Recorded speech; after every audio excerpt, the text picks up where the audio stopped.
Good day, Horatians. We are on our 5th week in our subject in oral communication in context. And our focus for this week are the types of speech context. These are our objectives or expectations.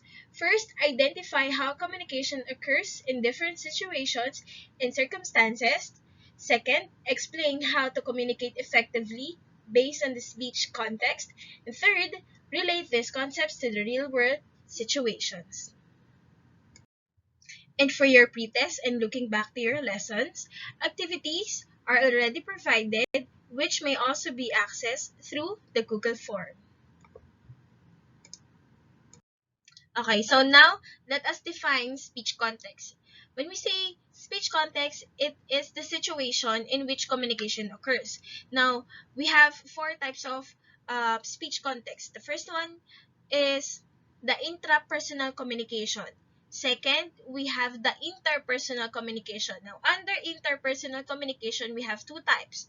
The first one is the dyadic or the dyad, and then we also have the small group. The third type of speech context is public communication. And then the fourth one, we have mass communication. Now, let us define each type. So, we have here, types of speech context: intrapersonal, interpersonal, public speech, or public communication, and then the mass communication. Now, let's begin with the intrapersonal communication. So, kapag sinabi nating intra, within us, okay? Meaning, there is only one participant and that participant is the sender at the same time the receiver, okay? Parang hindi kailangan ng ibang tao na kausap para masabi natin communication yon. Now, kapag sinabi nating intrapersonal, ikaw lang yung involved, but we consider that as a communication already. Okay? For example, you are daydreaming. Ayan, syempre, di ba, minsan, kinakausap mo lang naman sarili mo. Or sometimes, when you do reflection, okay? Or when you are reflecting on something, intrapersonal communication yung ginagawa na natin. Another, kapag for example, nagsosolve ka ng mathematical equation, mathematical problem, or gumagawa ka ng essay, you contemplate. Okay? Or nag-iisip ka, nag-a-analyze ka. Now, we consider that as intrapersonal communication. Kahit nga yung sabihin na natin na yung konsensya mo, it's still considered as the intrapersonal communication. Bakit? Kasi wala namang ibang taong involved. It's you and only you as the sender and then the receiver of your own message. Okay? So, yan yung intrapersonal. So, wag nating isipin na, ay, kinakausap niya yung sarili niya, baka baliw siya. No. Okay? Namamanifest lang sa kanya na pinapractice niya yung kanyang intrapersonal communication.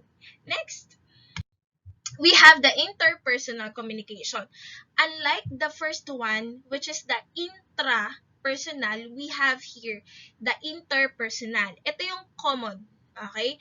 Why? Because it is an interaction between two or more participants. So, pwedeng dalawa kayo as the speaker and then the sender. Pwede rin naman na more participants. Now, sa interpersonal communication, meron siyang dalawang types. We have the dyadic or dyad communication, wherein dalawa lang kayo. Kaya siya dyad, 2. Okay? Pero paano pag nag-exceed na doon? We consider that as a small group. Now, kapag small group, ilang party involved? We have 3 to 12 participants. Ulitin natin, for the interpersonal communication, it's an interaction between and among people. So, pwedeng 2 or more participants. Kapag dalawa lang yung parting involved sa communication, we consider that as dyad communication. Pero kapag 3 to 12 participants, we consider that as small group. Okay? So, for example, yan, yung nag-uusap kayo, nagde-debate kayo, what else? Sabihin na natin yung nag-gossip. Yan, di ba? Maraming tao yung involved doon. Or even yung nag-create ka ng dialogue. Under yon ng interpersonal communication because you need, there are people involved in the communication process. Hindi lang ikaw. Okay, next.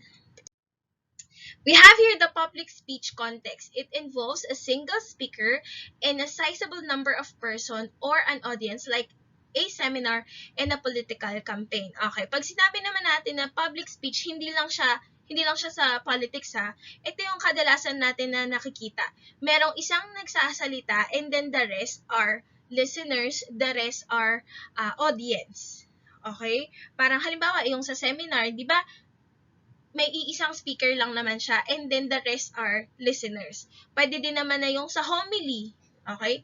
Si father lang naman yung nagsasalita doon and then the rest are listening. Ganon kapag sinasabi natin na public speech. Halimbawa yung nagkakampanya or even during the SONA or the State of the Nation address. Under siya ng public speech context because there is only one speaker and then the rest are listeners. Okay? Next one. We have the mass communication. This is the fourth type of speech context. In the mass communication, and very common to sa atin because we make use of this. It refers to communication that takes place on television, newspaper, internet, so on, like a TV journalist, a news writer, and a blogger. Ayan, mass communication, we make use of mass media. Okay? For example, yung social media, yan, di ba? Halimbawa, nag-tweet ako or nagpo-post ako, that is an example of a mass communication.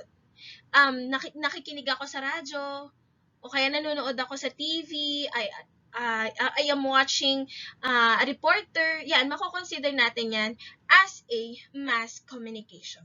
Okay? So, next one. Now, in this video, you will be able to recap what we've talked about, the four types of speech context. I've taken this video from YouTube. Now, please watch and then kindly write, take down notes on the examples or any additional information that you will be able to get from this video.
And to summarize, speech context refers to the situation or environment in which communication occurs.